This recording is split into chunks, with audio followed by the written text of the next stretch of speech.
மதிப்புக்குரிய சகோதரர்களே, சஹீஹு முஸ்லிம், சஹீஹுல் புகாரி போன்றதிலே பதியப்பட்டிருக்கிற ஒரு ஹதீஸை பார்க்கலாம்.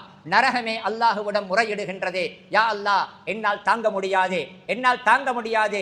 எனக்குள் இருக்கும் இந்த வேதனைக்காக நீ வைத்திருக்கும் விடயங்களின் காரணமாக எனது ஒரு பகுதி இன்னும் ஒரு பகுதியை சாப்பிட்டு விட்டது, அழித்து விட்டது, தாங்க முடியாமல் இருக்கின்றது என்று அல்லாஹுவிடம் நரகம் முறையிட்டது.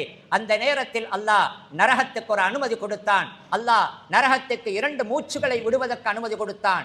ஒரு மூச்சு கோடை காலத்தில், வெயில் காலத்தில் ஒரு மூச்சும், மாரி காலத்திலே, கூதல் காலம், மழை காலத்திலே இன்னும் ஒரு மூச்சையும் நரகம் விடுவதற்கு அல்லாஹ் அனுமதி கொடுத்தான் என்று சொல்லிவிட்டு நபி அவர்கள் சொன்னார்கள், அதுதான் அந்த நரகத்தின் மூச்சுத்தான். அசத்துமா தஜிதூன மினல் ஹர்ரி வ அசத்துமா தஜிதூன மினல் ஜம்ஹரீரி.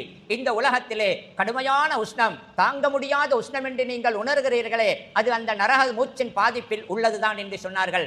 அதே போன்றே தாங்குவதற்கு முடியான கூதல் என்று சொல்லுவீர்களே, அதே மாரி காலத்திலே நரகம் விடக்கூடிய மூச்சு என்று சொன்னார்கள். இந்த ஹதீஸிலிருந்து எங்களுக்கு இன்னும் ஒன்றும் புலப்படுகின்றது. சஹீஹான இந்த ஹதீஸிலே என்ன தெரியுமா?